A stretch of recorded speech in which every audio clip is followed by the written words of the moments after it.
नाम को धन्यवाद करता हूँ कि आज के इस पवित्र पुनरुत्थान के दिन में सारे पवित्र लोगों को इस प्रकार प्रभु के चरणों में एकत्रित होने के लिए प्रभु ने हम सबको सहायता किया। सुंदर मेज का प्रबोधन वचन के द्वारा भी प्रभु ने हमसे बातचीत किया और अच्छा गवाही के द्वारा प्रभु हमसे बोला। इसके लिए परमेश्वर के नाम को धन्यवाद करता हूँ। और आज के इस पवित्र पुनरुत्थान के दिन में प्रभु जो हमसे अभी बोलने जा रहा है, हम प्रभु की वचन की ओर जाएंगे। हमने अभी जो मेज में सहभागी हुए हैं, ये मेज हमें क्या दिखाता है कि हम एक पापी मनुष्य थे और प्रभु यीशु मसीह हमारे पापों के निमित्त इस पृथ्वी पर आए और सारे मानव जाति का पापों का बोझ उठाकर वो हमारे लिए मर गए। हम जो आत्मा के मरी हुई अवस्था में थे, वो हमें आत्मा का जो जिलाया और हमें उद्धार किया। और उद्धार के बारे में हम बहुत बार सुन चुके हैं कि 3 प्रकार का उद्धार है। सबसे पहले हमारा आत्मा का उद्धार है। वो आत्मा का उद्धार हम देखते हैं कि इफिसियों का पत्री उसका 2 अध्याय उसका 8 पद, इफिशियंस चैप्टर 2 वर्स 8, क्योंकि विश्वास के द्वारा अनुग्रह से ही तुम्हारा उद्धार हुआ है और यह तुम्हारी ओर से नहीं वरन परमेश्वर का दान है। ये परमेश्वर का जो दान है वो हमें विश्वास के द्वारा अनुग्रह ही से मिला है। ये उद्धार कौन सा है? ये हमारे आत्मा का उद्धार है। उसके बाद में हम देखते हैं कि दूसरा जो उद्धार है वो हमारे प्राणों का उद्धार है। वो याकूब की पत्री उसका 1 अध्याय उसका 21 पद, इसने सारी मलिनता और सब भेदभाव की बढ़ती को दूर करके उस वचन को नम्रता से ग्रहण कर लो जो हृदय में बोया गया और जो तुम्हारे प्राणों का उद्धार कर सकता है। Praise the Lord. हमारे प्राणों का उद्धार करने के लिए क्या है कि परमेश्वर ने उसका वचन दिया है और उस वचन के द्वारा दिन प्रतिदिन हम अपने प्राणों का उद्धार को प्राप्त करते रहते हैं। 1 पत्रस उसका 1 अध्याय उसका 9 पद, 1 पत्रस उसका 1 अध्याय और उसका 9 पद, और अपने विश्वास का प्रतिफल अर्थात प्राणों का उद्धार प्राप्त करते हो। हम अपने विश्वास का जो प्रतिफल है वो प्राणों का उद्धार हम प्राप्त करते हैं। हमारा आत्मा का उद्धार हो गया और आत्मा का उद्धार प्राप्त करने के बाद दिन प्रतिदिन हम अपने प्राणों का उद्धार प्राप्त करते रहते हैं। और एक दिन ऐसा आएगा कि जो हम हमारे शरीर का भी उद्धार को प्राप्त करेंगे। फिलिप्पियों की पत्री उसका 3 अध्याय और उसका 21 पद, वह अपनी शक्ति के उस प्रभाव के अनुसार जिसके द्वारा वह सब वस्तुओं को अपने वश में कर सकता है, हमारी दीनहीन देह का रूप बदलकर अपनी महिमा की देह के अनुकूल बना देगा। और जब प्रभु यीशु मसीह आएगा तब क्या होगा कि ये जो हमारा नश्वर जो मिट्टी का शरीर है, उस मिट्टी के शरीर को रूपांतर करके अपने महिमामय शरीर के समानता में वो बदल डालेगा। तो ये हो गया हमारा शरीर का उद्धार। इस प्रकार हम 3 उद्धार के बारे में देखते हैं। मगर आज के दिन हम मनन करने वाले हैं कि जो हमारा शरीर का उद्धार है, वो शरीर का उद्धार किस प्रकार से है और किसका ये शरीर का उद्धार होने वाला है और ये शरीर का उद्धार होने के लिए हमें क्या करना चाहिए। तो उसके आधार पर आज के मनन के लिए एक वचन पढ़ेंगे, इब्रानियों का पत्री उसका 9 अध्याय उसका 28 पद, वैसे ही मसीह भी बहुतों के पापों को उठा लेने के लिए एक बार बलिदान हुआ और जो लोग उसकी बाट जोते हैं उनके उद्धार के लिए दूसरी बार बिना पाप उठाए हुए दिखाई देगा। यहाँ पर हम देखते हैं कि जो उसकी बाट जोते हैं उनके लिए प्रभु यीशु मसीह बिना पाप के दिखाई देगा। Praise the Lord. मतलब जो उसकी आगमन की बाट जोते रहते हैं उन्हीं का शरीर का उद्धार होगा, उन्हीं के लिए प्रभु यीशु मसीह आएगा और उन्हें लेकर जाएगा। Praise the Lord. 1 कोरिन्थियों के पत्री उसका 1 अध्याय 7 से 9 पद, 1 कोरिन्थियों की पत्री उसका 1 अध्याय 7 से 9 पद, यहाँ तक कि किसी वरदान में तुम्हें घटी नहीं और तुम हमारे प्रभु यीशु मसीह के प्रकट होने की बात जोते रहते हो। वह तुम्हें अंत तक दृढ़ भी करेगा कि तुम हमारे प्रभु यीशु मसीह के दिन में निर्दोष ठहरो। परमेश्वर सच्चा है, जिसने तुमको अपने पुत्र हमारे प्रभु यीशु मसीह की संगति में बुलाया है। Praise the Lord. मेरा आवाज पीछे तक आ रहा है, माइक का जरूरत है? जरूरत है? नहीं, कुछ लोगों ने बोला इसके लिए मैं लिया था माइक, मगर जरूरत है क्या पीछे साइड से?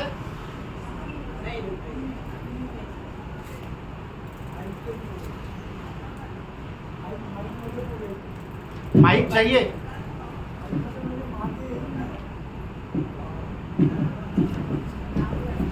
ठीक है, माइक में बात करें।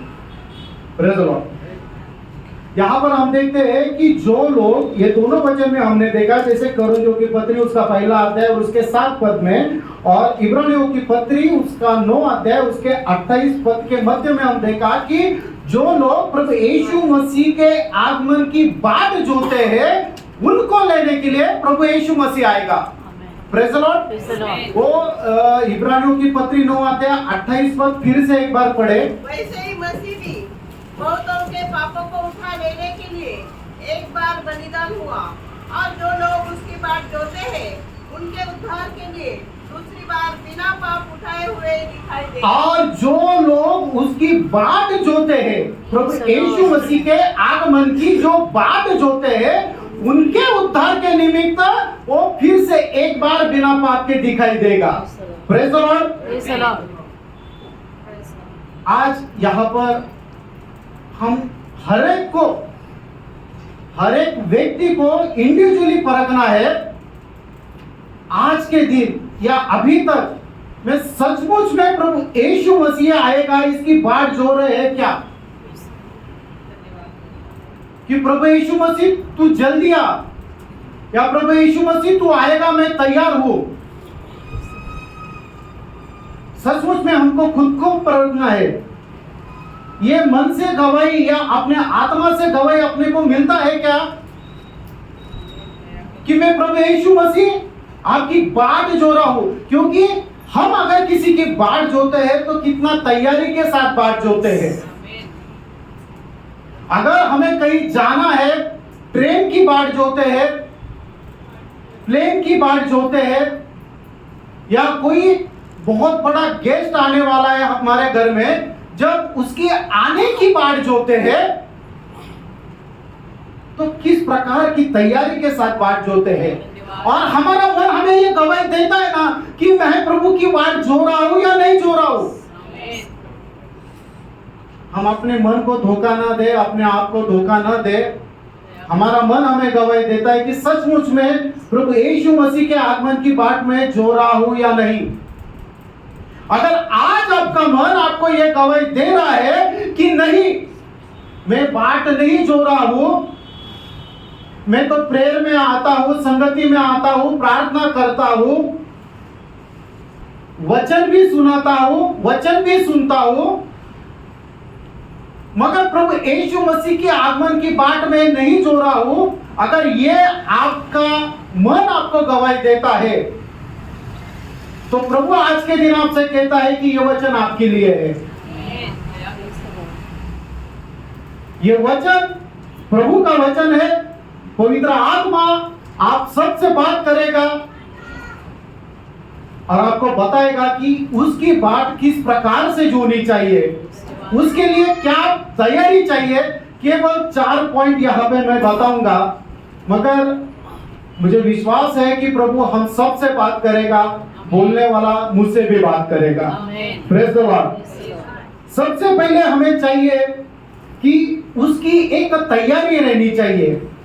अगर प्रभु यीशु मसीह आएगा तो उसके साथ जाने के लिए हम अगर बाट जो रहे हैं तो उसके लिए हमें एक तैयारी चाहिए। और उस तैयारी किस प्रकार चाहिए, हम एक अध्याय पढ़ेंगे, मत्ती रचित सुसमाचार उसका 25 अध्याय उसका 1 से 13 पद कोई ऊंचे आवाज में पढ़ेंगे।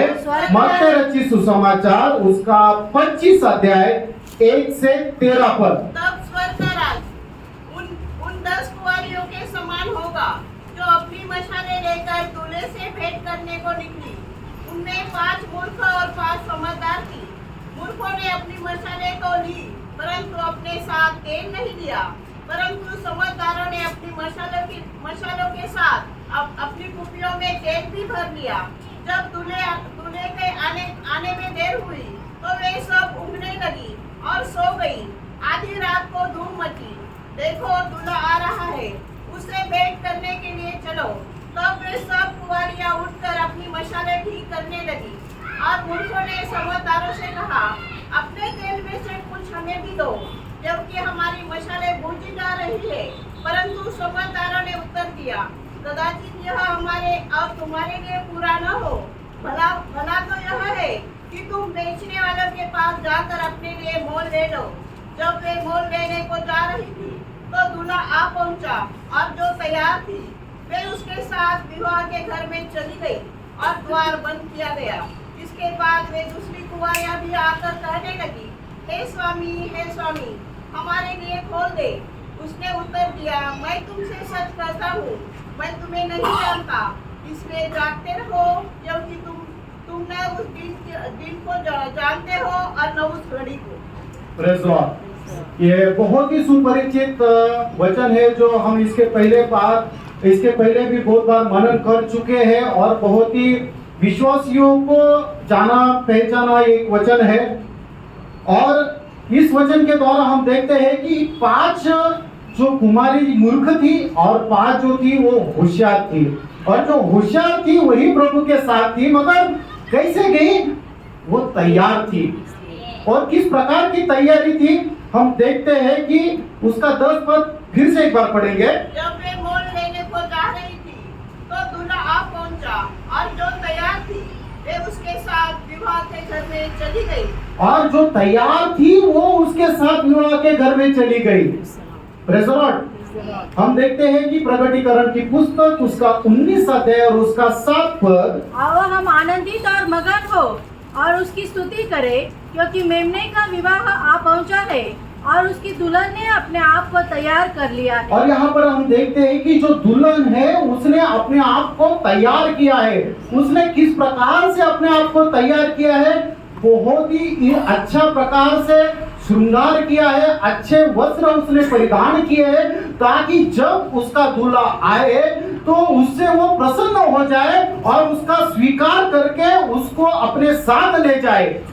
Praise the Lord. और उसके 8 पद में हम देखते हैं कि उसने जो परिधान किए हुए जो वस्त्र है उसका क्या मतलब है। प्रकटीकरण 19 अध्याय उसका 8 पद। उसको शुद्ध और चमकदार महीन मलमल पहनने का अधिकार दिया गया, क्योंकि उस महीन मलमल का अर्थ पवित्र लोगों के धर्म के काम है। Praise the Lord. उसने जो परिधान किया हुआ वस्त्र है वो क्या है? पवित्र लोगों के धर्म के काम है। तो हमें प्रभु यीशु मसीह के आगमन की जब बात जोड़ना है तो उसके लिए हमें मलमल के तलम वस्त्र को परिधान करना है, और ये जो वस्त्र है वो हमारे धार्मिकता के काम है। तो हमें धर्म के काम करते हुए प्रभु यीशु मसीह के आगमन की बात जोड़ना है। ये धर्म के काम किस प्रकार के हैं, ये धर्म के काम कौन से हैं, हम देखेंगे मत्ती रचित सुसमाचार उसका 6 अध्याय उसका 3 और 4 पद। परंतु जब तू दान करे तो जो तेरा दाहिना हाथ करता है उसे तेरा बायां हाथ न जानने पाए, ताकि तेरा दान गुप्त रहे, और तब तेरा पिता जो गुप्त में देखता है तुझे प्रतिफल देगा। Praise Lord. जब भी हम किसी के साथ कुछ उपकार करते हैं या किसी को हेल्प करते हैं, किसी को मदद करते हैं, किसी का प्रार्थना करते हैं, या किसी को प्रभु के लिए अगर कुछ दान देते हैं, तो बिल्कुल भी हमें ये अपना जो दाहिना हाथ करता है वो बाएं हाथ को पता नहीं रहना चाहिए। इसका मतलब क्या कि इधर से जो किया वो यहां तक नहीं आया। इसका मतलब क्या? ये हाथ से इंफॉर्मेशन ये हाथ में कैसे जाएगी? दिमाग के थ्रू। Praise the Lord. बुद्धि के थ्रू हमें इधर से इधर इंफॉर्मेशन ट्रांसफर होती है। इसका मतलब क्या कि अगर हम कुछ भी दान देते हैं तो वो भूल भी जाना चाहिए, हमारे बुद्धि में नहीं रहना चाहिए। अगर हम किसी को दिखाने के लिए अगर करते हैं तो वो धर्म के काम नहीं है। उसके आगे हम देखते हैं मत्ती रचित सुसमाचार 6 अध्याय उसका 6 पद। परंतु जब तू प्रार्थना करे तो अपनी कोठरी में जा और द्वार बंद करके अपने पिता से जो गुप्त में है प्रार्थना कर। और हमें प्रार्थना भी तो किस प्रकार से करनी है कि जब हम प्रार्थना करें तो हम अपना द्वार बंद करें और जो हमारा पिता गुप्त में है उससे प्रार्थना करें। Praise the Lord. तो वो हमें आशीष देगा। लोगों को दिखाने के लिए प्रार्थना ना करें। Praise the Lord. क्योंकि फिर ये अधर्म का काम हो जाएगा। अगर संसार को या दुनिया को दिखाने के लिए हम जो भी करते हैं वो धार्मिकता का काम नहीं गिना जाता।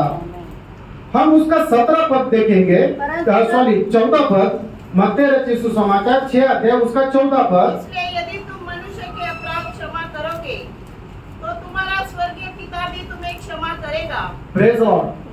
हमारा धार्मिकता का काम क्या है कि अगर हमें कोई क्षमा मांगे या ना मांगे हमें क्षमा देनी है, क्योंकि हमें भी क्षमा प्राप्त हुए, इस कारण हमें भी दूसरों को क्षमा देनी है। Praise the Lord. उसका आगे हम देखते हैं मत्ती रचित सुसमाचार उसका 6 अध्याय उसका 17 पद। परंतु जब तू उपवास करे तो अपने सिर पर तेल मल और मुंह धो। Praise the Lord. जब हम उपवास भी करते हैं तो हमें क्या करना है? सिर पर तेल मलना है, एक अच्छा साफ सुथरा कपड़ा पहनना है, हमारा मुंह धोना है, ताकि हमें लोग उपासी न जाने, मतलब लोगों को दिखाने के लिए हमें कुछ भी नहीं करना है। तो ये है हमारे धार्मिकता के काम। Praise the Lord. अगर हम लोगों को ना दिखाए, केवल प्रभु ही अगर हमारा जाने, तो वो करने वाला ये सब काम ये धार्मिकता का काम है।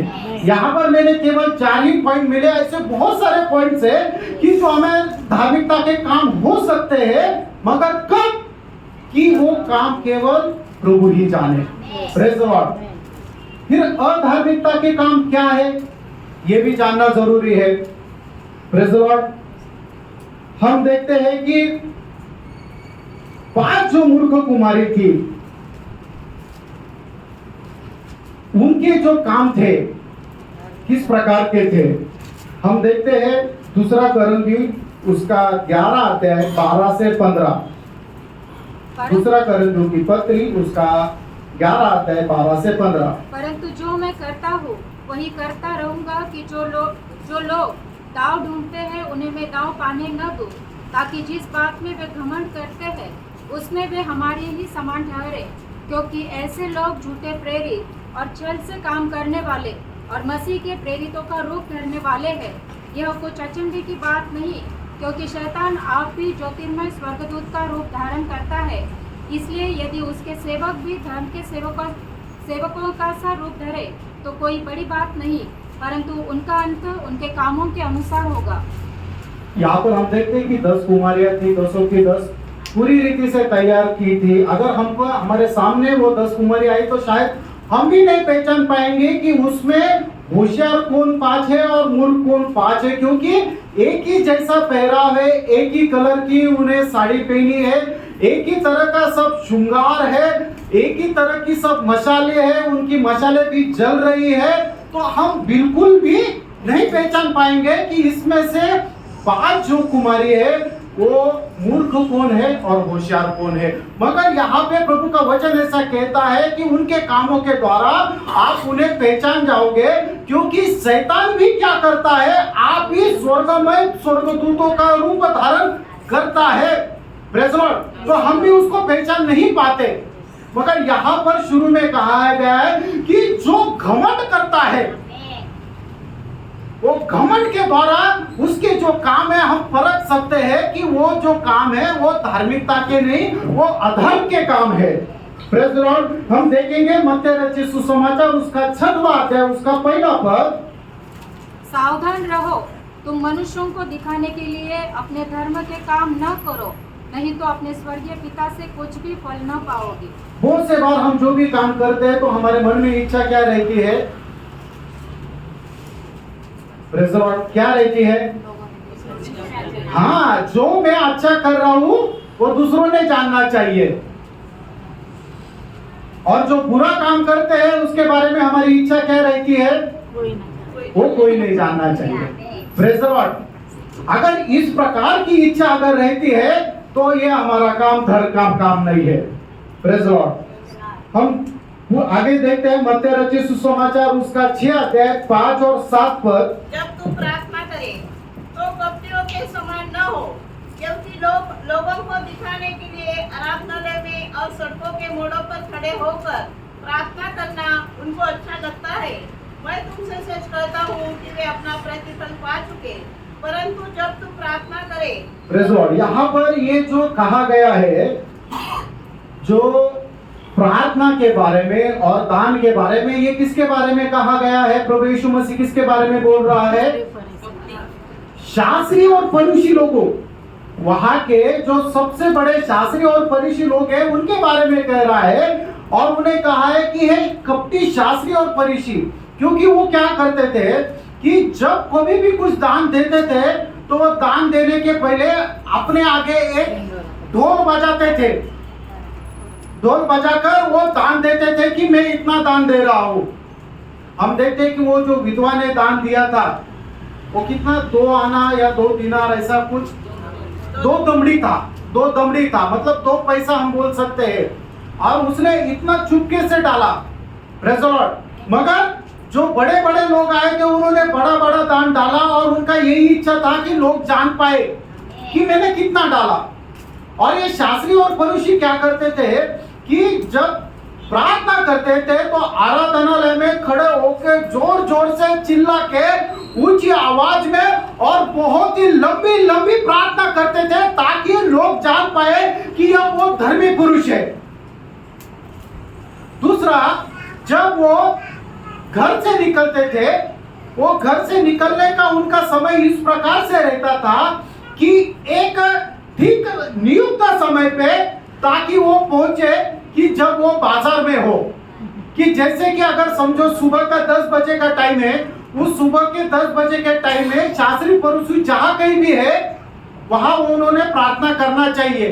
तो वो घर से इस समय ऐसा निकलते थे कि जैसे 10 बज गया तो वो नगर के किसी बाजार में हो, तो जैसे भी वो बेल बजता था वो वही बाजार में खड़ा रह के प्रार्थना करते थे ताकि लोग जान पाए कि ये बहुत ही पवित्र है, बहुत ही धर्मी पुरुष है। इस प्रकार लोगों के दिखाने के लिए वो प्रार्थना करते थे, मगर उसका कोई भी प्रतिफल नहीं होगा। यहाँ पर हम देखते हैं उसके 7 पद में, हम जो प्रार्थना करें तो हमारा जो गुप्त पिता है उसको पता चलना चाहिए, तो वो हमें गुप्त में आशीष देगा। Praise the Lord. उसके आगे हम देखते हैं मत्ती रचित सुसमाचार उसका 6 अध्याय और उसका 15 पद। और यदि तुम मनुष्य के अपराध क्षमा न करोगे तो तुम्हारा पिता भी तुम्हारे अपराध क्षमा न करेगा। Praise the Lord.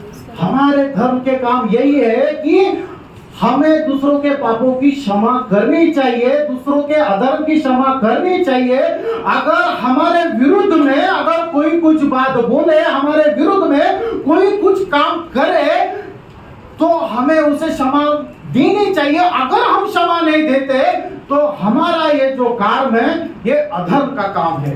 Praise the Lord. और उसके 16 पद में हम देखते हैं, जब तुम उपवास करो तो कपटियों के समान तुम्हारे मुंह पर उदासी न छाई रहे, क्योंकि वे अपना मुंह बनाए रहते हैं ताकि लोग उन्हें उपासी जाने। ये है अधर्म के काम, कि अपना मुंह ऐसा बना के रखना है कि मैंने दिन भर कुछ खाया ही नहीं, या 2 दिन से कुछ खाया नहीं है, 1 हफ्ते से कुछ खाया नहीं है। इस प्रकार से वो अपना हालत बना के रखते हैं ताकि लोग जान पाए कि ये उपासी है, ये फास्टिंग में है, ऐसा लोगों को दिखाने के लिए। मगर ये जो भी काम करते हैं तो ये काम किसके लिए है? ये सब के सब अधर्म के काम है। ऐसे काम करने वाले प्रभु के साथ उठा लिए नहीं जाएंगे। और इनकी इच्छा यही है कि लोग हमें कुछ अच्छा जाने, लोग हमारी प्रशंसा करें। Praise the Lord. अगर किसी एक व्यक्ति हम देखते हैं कि बहुत ही नम्र है, उसकी नम्रता अगर पहचानिए कि सचमुच में ये नम्र है क्या, तो उसके विरुद्ध में कुछ करके देखो, फिर पता चलेगा वो कितना नम्र है। अगर काम भी नहीं किया, अगर उसको जाके किसी ने बोला भी कि ये तुम्हारे बारे में ऐसा ऐसा बोल रहा था, तुरंत वो आदमी उसके ऊपर गुस्सा हो जाएगा, नाराज हो जाएगा, शायद उसने बोला भी हो या नहीं भी बोला हो, ये बात को वो तहकीकात नहीं करेगा, मगर लोगों को ये रहता है कि सब लोग मुझे अच्छा कहे, मेरे बारे में अच्छा कहे, मैं कितना अच्छा काम करता हूं, ये लोगों को लगता है कि मेरे बारे में लोगों ने बोलना चाहिए। और कुछ लोग ऐसे हैं कि मेरे बारे में किसी ने अच्छा नहीं बोला तो भी मुझे कोई प्रॉब्लम नहीं, मगर मेरे बारे में किसी ने बुरा भी नहीं बोलना चाहिए। Praise the Lord. बहुत सारे लोगों का विचार ऐसा है कि मेरी कोई प्रशंसा करे या ना करे मुझे कोई दिक्कत नहीं है, मगर मेरा कोई अपमान भी नहीं करना चाहिए। Praise the Lord. हम देखते हैं कि जब राजा दाऊद जा रहा था तो शिमी आ गया, और शिमी आने के बाद में उसको गाली देने लगा, पत्थर मारने लगा। राजा दाऊद था, उसके साथ बड़े बड़े सैनिक थे, बड़े बड़े योद्धा थे, उनके हाथ में शस्त्र थे। और उस समय में जो शाऊल के घराने का एक व्यक्ति है जो शिमी, वो आके राजा दाऊद को गाली देने लगा, शाप देने लगा और पत्थर मारने लगा। हम पढ़ेंगे दूसरा शमूएल उसका 16 अध्याय 5 और 6 पद। जब दाऊद राजा बहुरीम तक पहुंचा, तब शाऊल का एक कुटुंबी वहां से निकला। वह गेरा का पुत्र शिमी था और वह कोसता हुआ चला आया। वह दाऊद पर और दाऊद के सब कर्मचारियों पर पत्थर फेंकने लगा, और शूरवीरों समेत सब लोग उसकी दाहिनी बाई दोनों ओर थे। शिमी कोसता हुआ यो बकता गया, दूर हो खूनी, दूर दूर हो ओछे, निकल जा। यहोवा ने तुझसे शाऊल के घराने के खून का पूरा बदला लिया है, जिसके स्थान पर तू राजा बना है। यहोवा ने राज्य यहाँ पर हम देखते हैं कि ये शाऊल के घराने के जो शिमी है वो दाऊद को खोज रहा था, यहाँ तक कि पत्थर भी मार रहा था। उस समय राजा के साथ में बहुत ही योद्धा लोग थे। Praise the Lord. उस योद्धा लोगों में से उनका जो सरदार था योद्धाओं में से, वो बोला कि इसको भी यहाँ पे मार डालते हैं, ये राजा के विरुद्ध में बात कर रहा है। तो दाऊद राजा जो प्रभु की आत्मा से परिपूर्ण था, उसने क्या कहा उसके 10 पद में, दूसरा शमूएल 16 अध्याय उसका 10 पद। राजा ने कहा, सूर्या के बेटो, मुझे तुमसे क्या काम?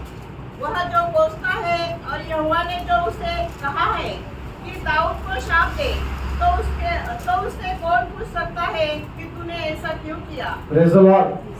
अगर हमारे विरोध में, हमारे पीठ पीछे या हमारे सामने अगर कुछ बोलता है, तो हमें ये वचन को याद रखना है कि परमेश्वर ने उसे कहा है कि हमारे विरुद्ध में वो कुछ बोले, हमें शाप दे, हमें कोसे, तो हम उसको पूछने वाले कौन रहते हैं?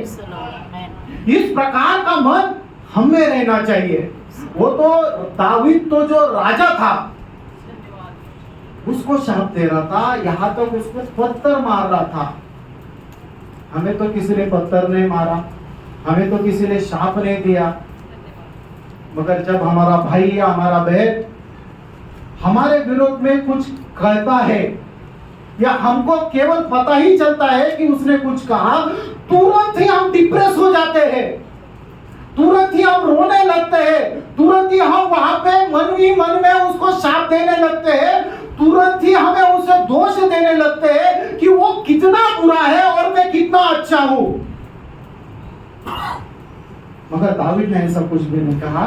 दाऊद ने कहा कि अगर परमेश्वर ने उसे आज्ञा दिया है तो हम उसको पूछने वाले कौन?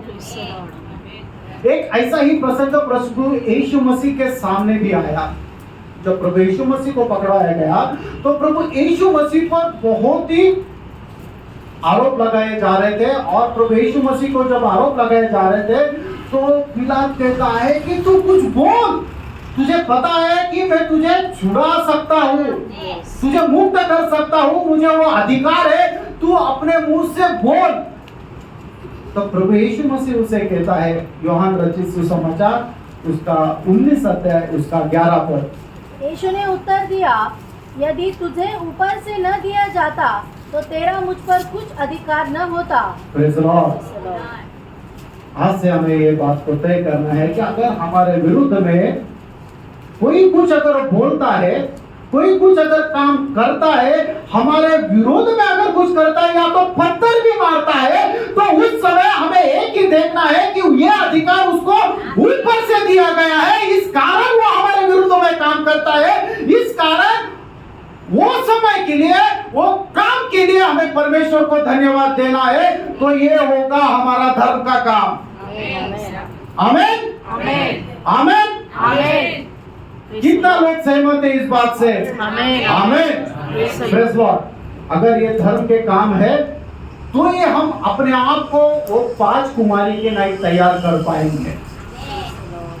बहुत सी छोटी छोटी बातों का हमारे मन में क्लेश रहता है, गुस्सा रहता है, या हम डाहा करते हैं छोटी छोटी बात का।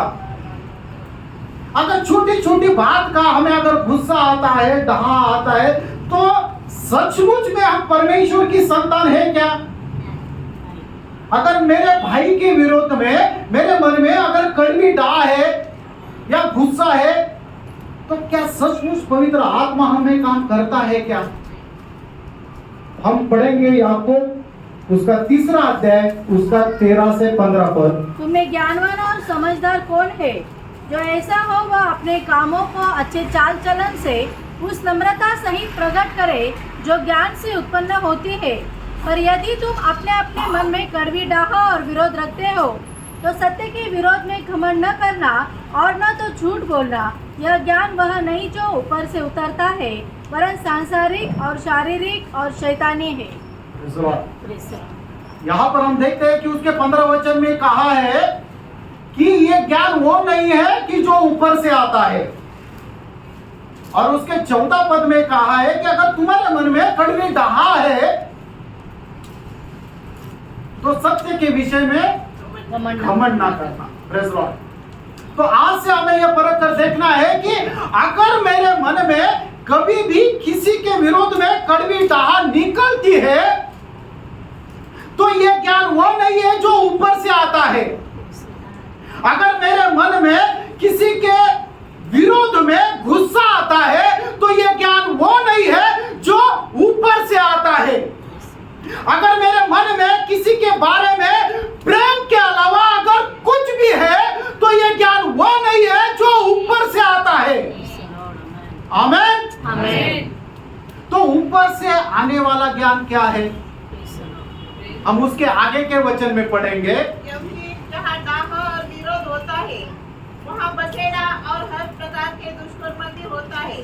पर जो ज्ञान ऊपर से आता है, वह तो पहले पवित्र होता है, फिर मिलनसार, कोमल और मृदु भाव और दया और अच्छे फलों से लदा हुआ और पक्षपात और कपट रहित होता है। ऊपर से जो ज्ञान आता है वो पूरी रीति से प्रेम से भरा हुआ होता है। प्रेम के अलावा उसमें कुछ नहीं होता है। वो कोमल होता है, मृदु होता है, हर प्रकार के अच्छे फलों से लदा हुआ होता है। इस कारण हमारे मन में अगर प्रेम है तो ये ज्ञान ऊपर का है। अगर हमारे मन में अगर अच्छा फल आता है, हमारे मन में अगर कोमलता निर्माण होती है, तो वो हर एक ज्ञान जो है वो स्वर्ग से आता है।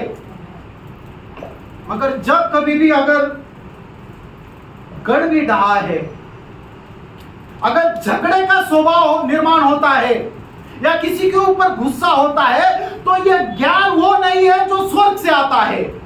तो हमें यह परखना है कि यह सब कामों के द्वारा मैं धर्म के काम कर रहा हूं या अधर्म के काम कर रहा हूं। मैं उस 5 मूर्ख कुमारी के समान हूं या 5 वो होशियार कुमारी के समान हूं कि जो प्रभु यीशु मसीह के साथ जाने वाली है। तो इस प्रकार से हम अपने आप को तैयार करना है। Praise Lord. दूसरी तैयारी हम देखेंगे कि हमें किस प्रकार से ये करना है। हम देखेंगे मत्ती रचित सुसमाचार उसका 25 अध्याय और उसका 8 पद। और मूर्खों ने समझदारों से कहा, अपने तेल में से कुछ हमें भी दो। क्योंकि हमारी मशालें बुझी जा रही हैं। हमारी मशाले बुझी जा रही हैं। Praise the Lord. उन्होंने तैयारी तो की थी, मगर उसका जो तेल था उन्होंने तेल नहीं लिया था। मगर जो 5 होशियार कुमारी थी उन्होंने तेल लिया था। इस कारण वो होशियार जो थी उनका जो मशाले वो जल रही थी, मगर जो मूर्ख थी उनकी मशाले जो है वो बुझ रही थी। हमें भी अपने पवित्र आत्मा को बुझने नहीं देना है। हमारा पवित्र आत्मा जो परमेश्वर ने हमारे आत्मा के अंदर डाला है वो हर समय जलते रहना चाहिए। प्रेषित पौल कहता है कि पहला थिस्सलुनीकी की पत्री उसका 5 अध्याय और उसका 19 पद, आत्मा को न बुझाओ। Praise the Lord. Praise the Lord. आत्मा को ना बुझाओ। अगर आत्मा अगर हमारा बुझ जाएगा तो प्रभु हमसे बात करना छोड़ देगा। Praise the Lord. आज यहाँ पर हम बैठे हुए हैं, हमको हर एक को जिसको पवित्र आत्मा मिला है हमें अपने आप को परखना है कि मुझे जो पवित्र आत्मा मिला है आज भी वो जल रहा है क्या? आज भी पवित्र आत्मा मुझ में कार्य कर रहा है क्या?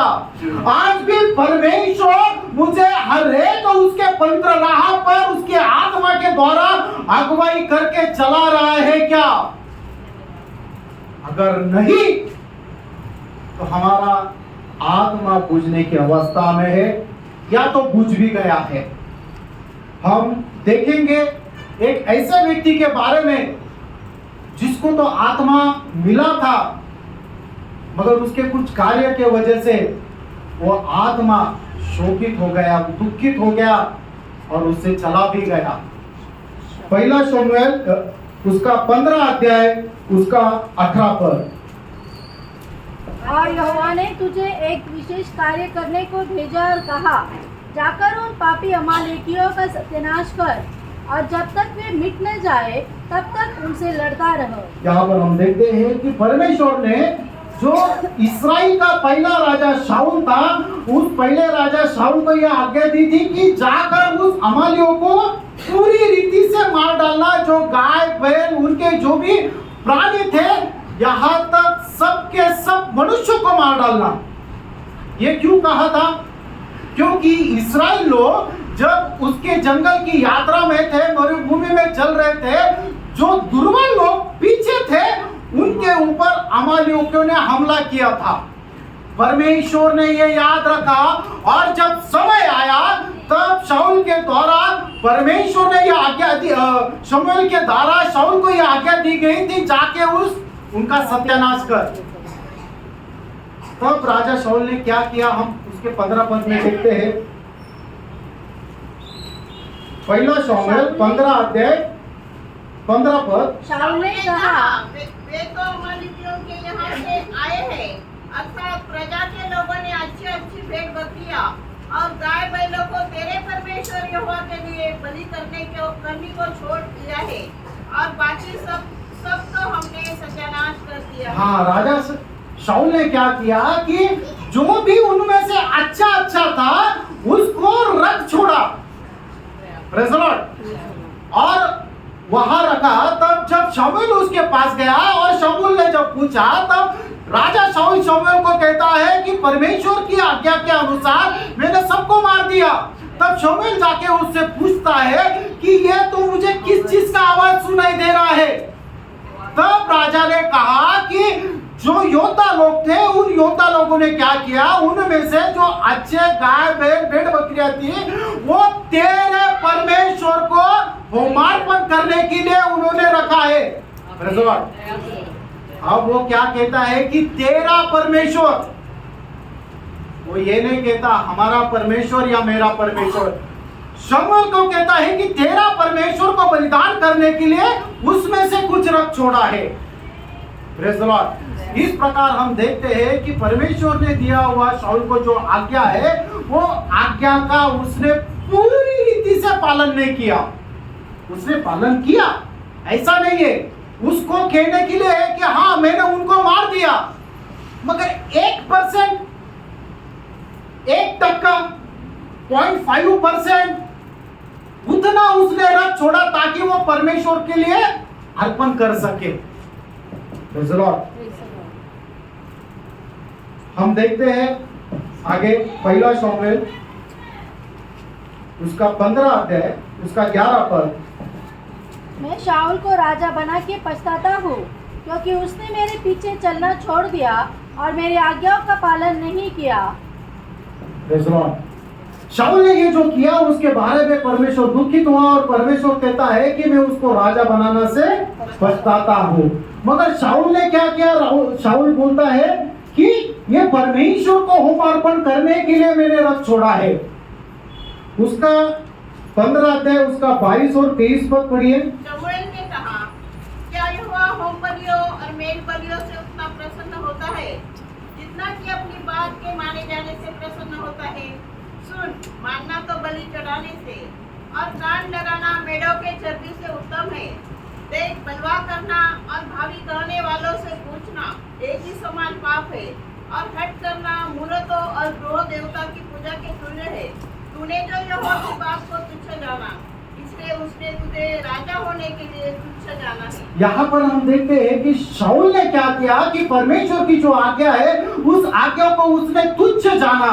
इस कारण परमेश्वर उसे कहता है कि परमेश्वर किस बात से प्रसन्न रहता है? किस बात से प्रसन्न रहता है? उसकी आज्ञा को उसकी आज्ञा का पालन संपूर्ण हृदय से करने से। शाऊल को बोलने के लिए कि हाँ परमेश्वर आपने जो आज्ञा दी थी उस आज्ञा का पालन मैंने किया, उसमें से मैंने सबको मार डाला, मगर कुछ परसेंट 5%, 1%, 0.5% मैंने रथ छोड़ा, वो भी आपके लिए रथ छोड़ा। जैसे हम 15 वचन में अभी पढ़ा था, फिर से एक बार वो 15 वचन पढ़ेंगे।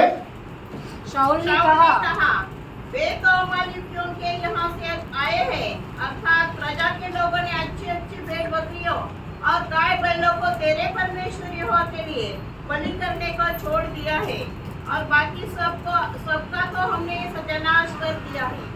99% को मैंने मार डाला, मगर 1% छोड़ा है। मगर उसका प्रतिफल क्या हुआ? इसका नतीजा क्या हुआ? परमेश्वर दुखी हुआ, परमेश्वर उसको राजा बनाने से पछताया। अगर परमेश्वर ने दिया हुआ सारी आज्ञाओं को अगर हम पालन करते हैं, मगर एक आज्ञा को अगर चूक जाते हैं, तो हम सारे की सारी आज्ञाओं के लिए दोषी है। आमीन, आमीन।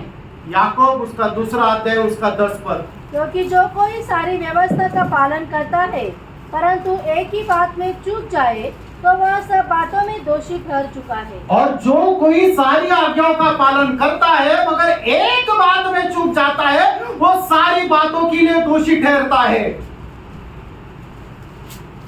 यहाँ पर शाऊल के जीवन में यही बात हुई, और इसका अंतिम परिणाम क्या हुआ हम देखते हैं। पहला शमूएल उसका 16 अध्याय उसका 14 पद। यहोवा का आत्मा शाऊल पर से उठ गया और यहोवा की ओर से एक दुष्ट आत्मा उसे घबराने लगा। Praise the Lord। इसका नतीजा यह हुआ कि परमेश्वर का आत्मा जो है वह उससे निकल गया और एक दुष्ट आत्मा जो है उसके अंदर कार्य करने लगा। और उसके बाद में हम देखते हैं कि शाऊल का जीवन किस प्रकार नष्ट हो गया।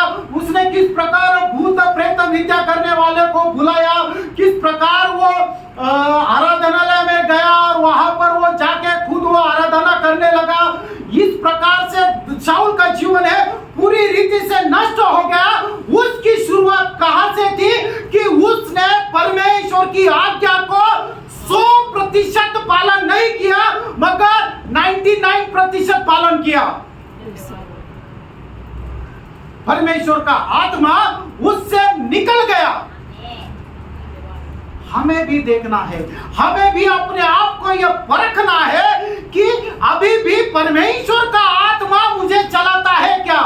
अभी भी परमेश्वर का आत्मा मुझे बताता है कि यही मार्ग है, इसी पर चलना है। ये गलत मार्ग है, ये सही मार्ग है। परमेश्वर का आत्मा आज भी मुझे बताता है कि जैसे कि यशायाह नबी की पुस्तक उसका 55 अध्याय उसका 11 पद। उसी प्रकार से मेरा वचन भी होगा जो मेरे मुख से निकलता है वह व्यर्थ ठहरकर मेरे पास न लौटेगा, परंतु जो मेरी इच्छा है उसे पूरा करेगा, और जिस काम के लिए मैंने उसको भेजा है उसे वह सफल करेगा। परमेश्वर का आत्मा हमें वचन दे के हर एक पवित्र राह पर भेजेगा, और जो परमेश्वर के मुख से निकला हुआ जो वचन है उस वो कार्य को पूरा बिना करते हुए परमेश्वर के पास नहीं लौटेगा। Praise Lord. दूसरा कोरिन्थियों की पत्री उसका 16 अध्याय उसका 17 पद। नहीं शायद ये वचन कुछ गलत है। इस कारण हमें यह देखना है कि अभी भी परमेश्वर का आत्मा मुझ में रह के मुझे हर एक पवित्र राह पर लेकर चलता है क्या, हमें मार्ग दिखाता है क्या। अगर पवित्र आत्मा अभी भी हमारे जीवन में कार्य करता है, अगर वो सोया हुआ अवस्था में नहीं है, तो नीचे हमें एक गवाही मिलेगी उसके द्वारा, और वो गवाही क्या रहेगी? रोमियो उसका 8 अध्याय उसका 16 पद। आत्मा आप ही हमारे आत्मा के साथ गवाही देता है कि हम परमेश्वर की संतान हैं। आत्मा हमारे आत्मा के साथ कहेगा कि हम परमेश्वर की संतान है। हमें परखना है कि इस प्रकार की गवाही हमें परमेश्वर की आत्मा के द्वारा हमें मिलती है क्या। और उसके 14 पद में, रोमियो 8 अध्याय उसका 14 पद, इसलिए कि जितने लोग परमेश्वर के आत्मा के चलाए चलते हैं वे ही परमेश्वर के पुत्र हैं।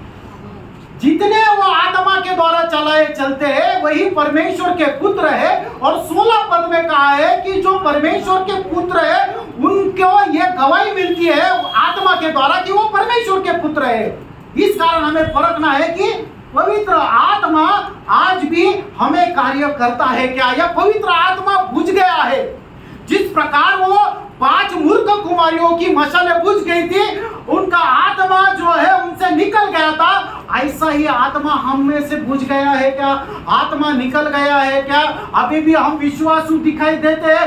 हर एक को अगर पूछेंगे तो ये बोलेंगे कि ये नासिक कलीसिया का विश्वास है, क्योंकि उसने अच्छे एक तैयारी की है, उसका परिधान जो है अच्छा है, वो प्रेयर को आता है, प्रार्थना करता है, प्रभु मेज में सहभागी होता है, मगर असल में आत्मा कार्य कर रहा है क्या, ये हमें देखना है। मत्ती रचित सुसमाचार उसका 25 अध्याय और उसका 12 पद हम देखेंगे। उसने उत्तर दिया, मैं तुमसे सच कहता हूँ, मैं तुम्हें नहीं जानता।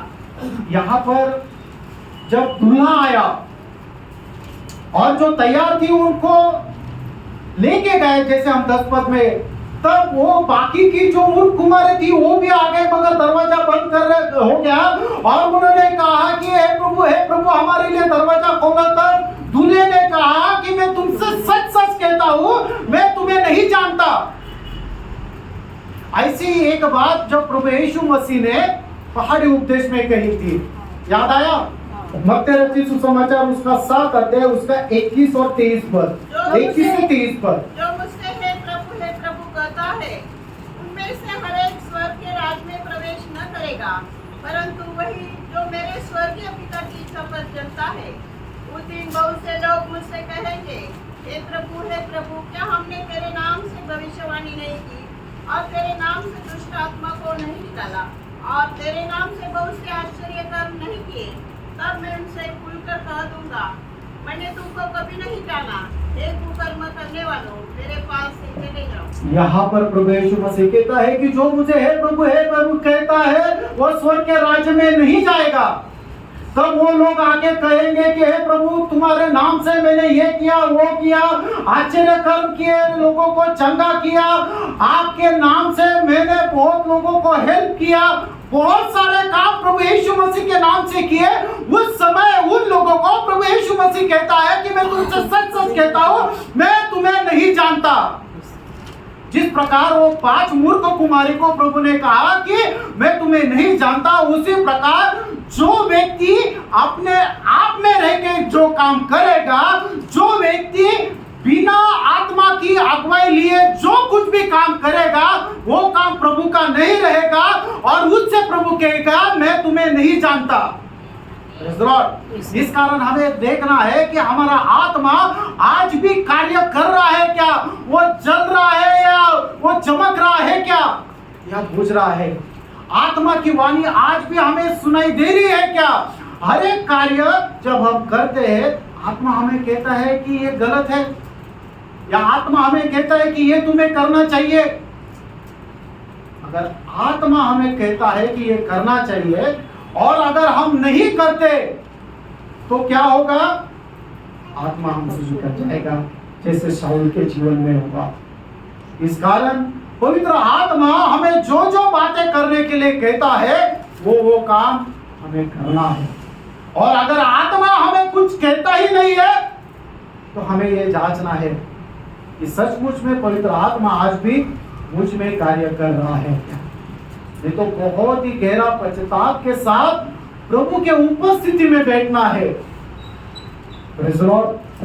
हमने अभी तक दो बातें देखी कि जो 10 कुमारियां थी, उन्होंने उसमें से 5 कुमारियों ने किस प्रकार से तैयारी की थी और 5 ने किस प्रकार से की थी। दूसरी बात देखते हैं कि 5 कुमारियों की जो मशालें थी वो जल रही थी और जो 5 कुमारी की थी वो बुझ गई थी, उनका आत्मा बुझ गया था।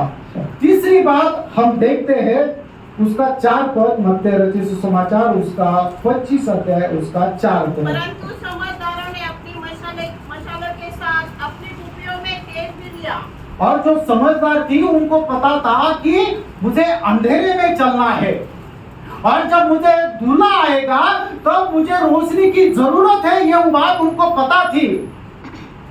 क्योंकि जब दूल्हा आएगा उस समय आधी रात को आएगा, अंधेरा रहेगा और मुझे अगर उस दूल्हे को भेंट करना है तो ये मशाल जो है जल्दी रहनी चाहिए, मुझे ज्योति की आवश्यकता है। इस कारण उन्होंने तेल भी साथ में लिया। उसका 6 पद हम पढ़ेंगे। आधी रात को धूम मची, देखो दूल्हा आ रहा है, उसे भेंट करने के लिए चलो। Praise the Lord. जब आधी रात को दूल्हा आया तब धूम मची कि दूल्हा आ गया, उसको भेंट करने को चलो। तब उन्होंने क्या किया, वो ज्योति ली और ज्योति लेके वो दूल्हे को भेंट करने गई। मगर जो 5 मूर्ख कुमारी थी उनकी ज्योति जो थी वो बुझ गई थी और इस कारण वो प्रभु से भेंट नहीं कर पाई। हमें भी परखना है कि हम करने वाला हर एक जो काम है वो कौन सा काम है, वो अंधकार का काम है या ज्योति का काम है। क्योंकि हम जो है वो ज्योति के संतान है। Praise the Lord. इफिसियों की पत्री उसका 5 अध्याय उसका 8 पद। क्योंकि तुम तो पहले अंधकार थे, परंतु अब प्रभु में ज्योति हो, अतः ज्योति के संतान के समान चलो। Praise the Lord. बाइबल में ज्योति को परमेश्वर को ज्योति भी कहा गया है। इस कारण हमें ज्योति की संतान कहा गया है कि हम ज्योति की संतान है, हम परमेश्वर की संतान है। इस कारण हमें उस ज्योति में चलना है। पहले मगर क्या था कि जब हमारा उद्धार नहीं हुआ था तो हम अंधकार में चल रहे थे, अंधकार के काम कर रहे थे। मगर हमारा अभी उद्धार हुआ है और हमें उस ज्योति मिली है तो हमारा हर एक काम जो है वो अंधकार में नहीं तो वो ज्योति में रहना चाहिए। आगे हम पढ़ेंगे इफिसियों की पत्री उसका 5 अध्याय 9 और 10। क्योंकि ज्योति का फल सब प्रकार की भलाई और धार्मिकता और सत्य है, और यह परखो कि प्रभु को क्या भाता है। Praise the Lord. ज्योति का काम क्या है, हर एक प्रकार की भलाई।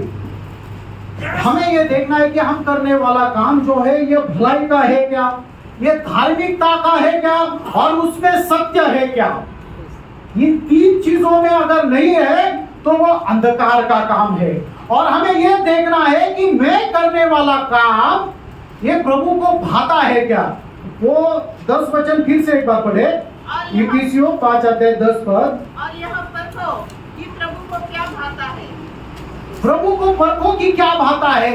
अगर हम परमेश्वर को परख कर हम अपने कामों को परख कर कि ये परमेश्वर को भाता है और ये जानकर अगर करेंगे तो वो काम होता है हमारा ज्योति का काम। मगर अंधकार का काम हम देखते हैं उसका 11-12 पद में। अंधकार के निष्ठल कामों में सहभागी न हो, वरन उन पर उड़ाना दो, क्योंकि उनके गुप्त कामों की चर्चा भी लज्जा की सी बात है। अंधकार के जो काम है उसको हमें उलाहना देना है, अंधकार के कामों को हमें तजना है। अंधकार के कामों मतलब क्या है कि हम करने वाला हर एक प्रकार का जो पाप है, हर एक प्रकार जो परमेश्वर के इच्छा के विरुद्ध है, वो हर एक काम जो अंधकार का है उसे छोड़ के जो ज्योति के काम है, जो भलाई के काम है, जो धार्मिकता के काम है, जो परमेश्वर की इच्छा है, जो सत्य के काम है, उसी कामों को हमें करना है।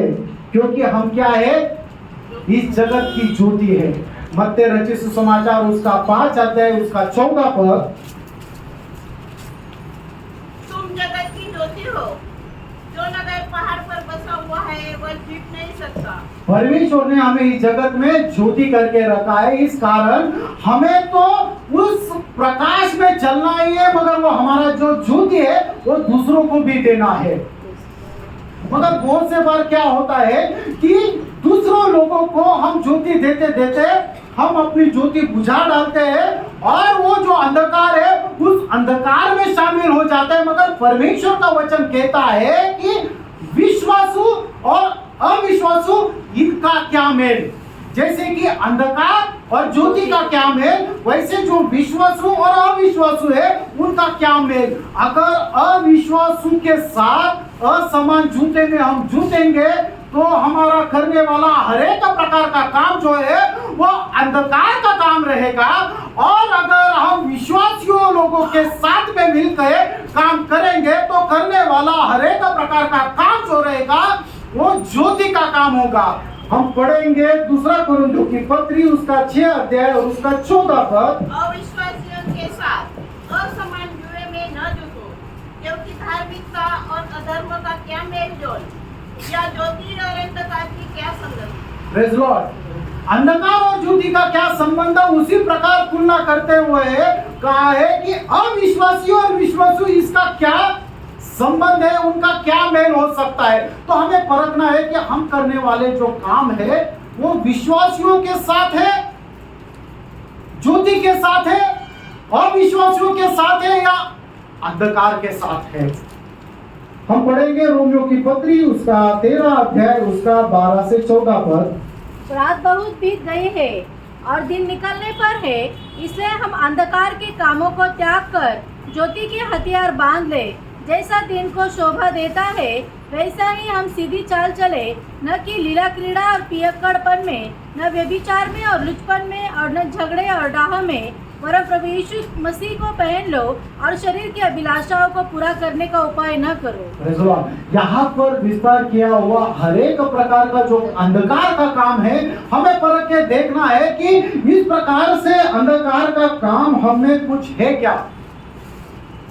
फिर से एक बार वो 12 और 13 पद फिर से एक बार पढ़ेंगे धीरे धीरे।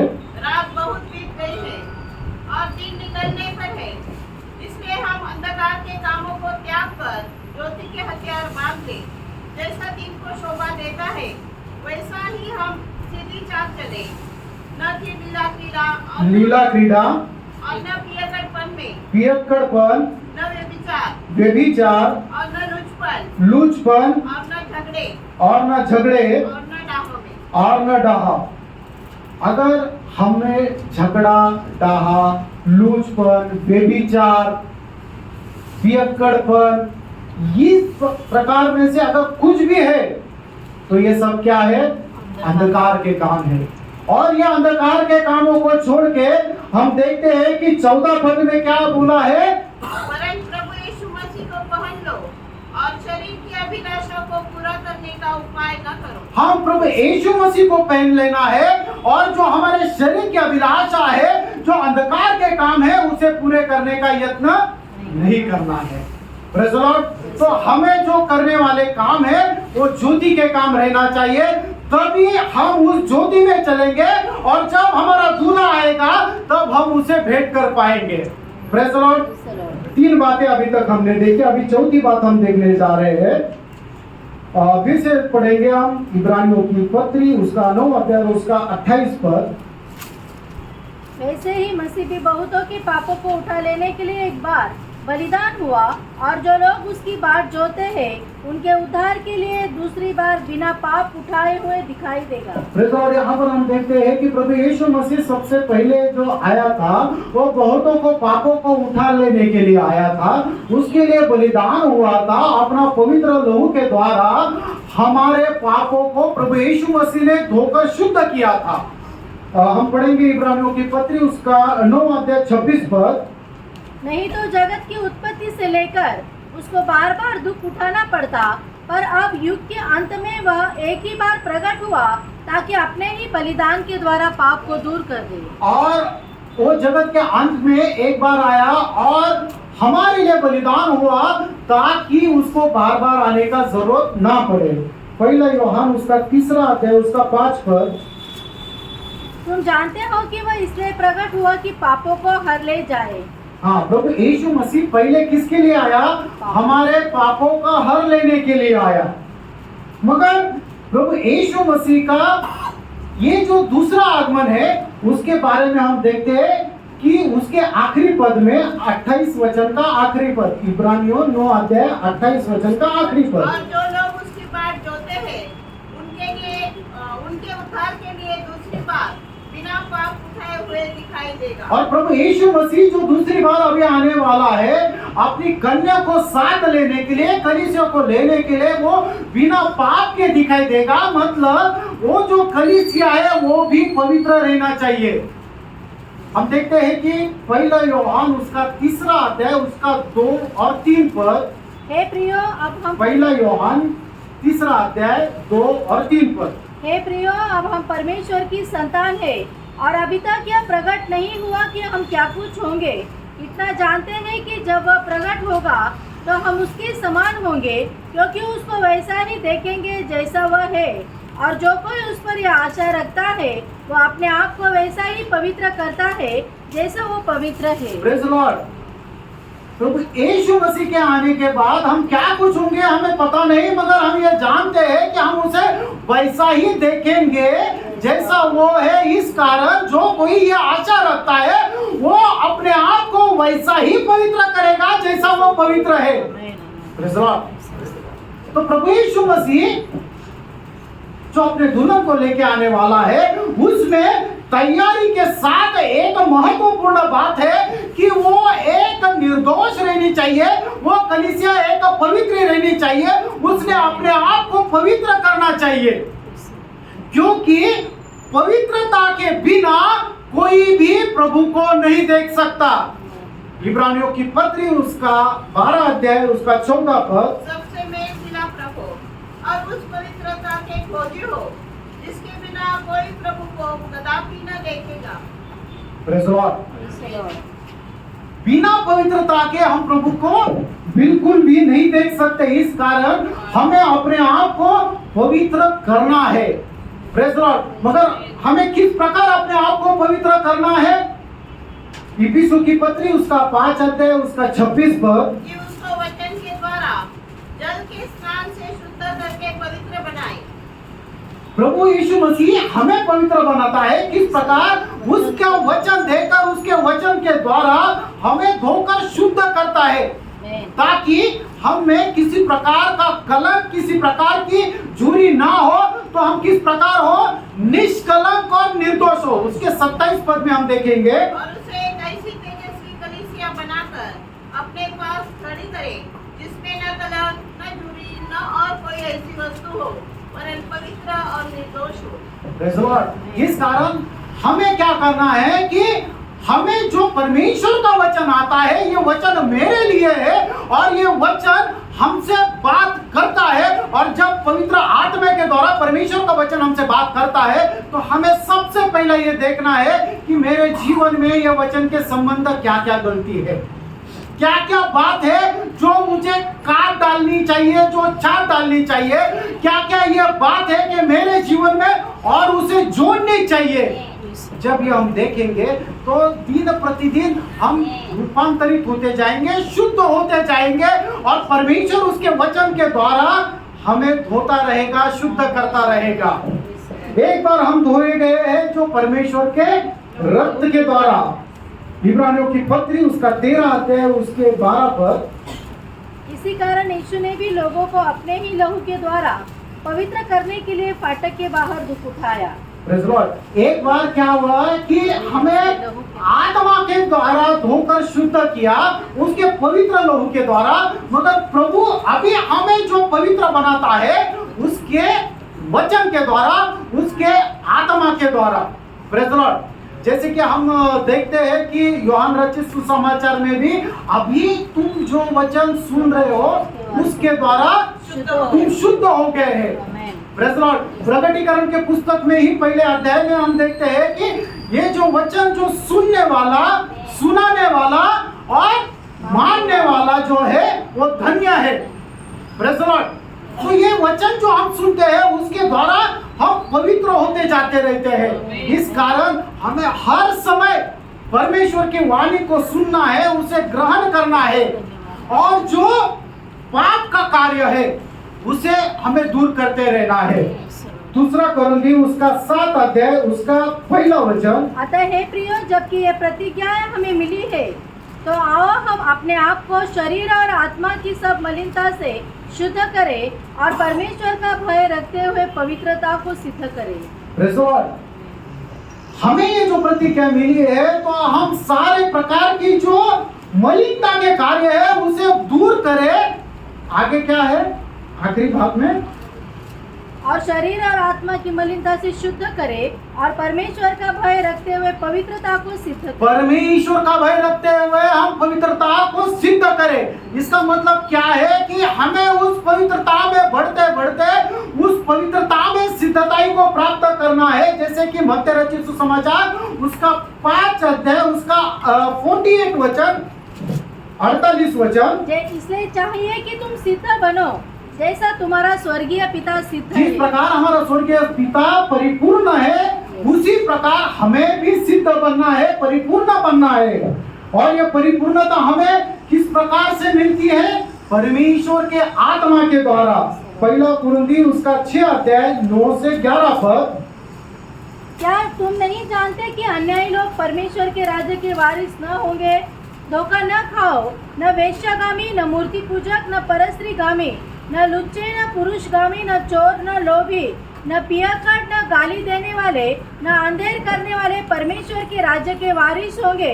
और तुम में से कितने ऐसे ही थे, परंतु तुम प्रभु यीशु मसीह के नाम से और हमारे परमेश्वर की आत्मा से धोए गए और पवित्र हुए और धर्मी ठहरे। यहाँ तक हम देखते हैं कि बहुत सारे ऐसे पाप हमारे जीवन में थे, मगर परमेश्वर के पवित्र आत्मा के द्वारा हमें धोया गया और हमें पवित्र बनाया गया। इस कारण हमें परमेश्वर का आत्मा हमारे आत्मा में कार्य करने के लिए हमें उसे मौका देना है।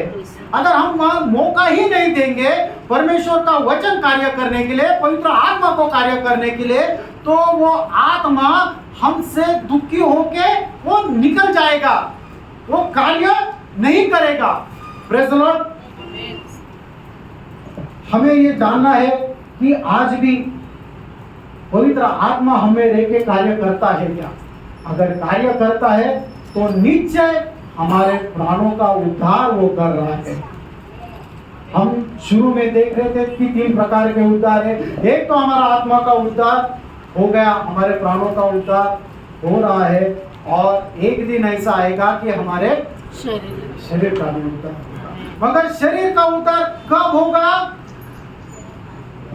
कि जब हम उसके आगमन की बाट जोते रहेंगे।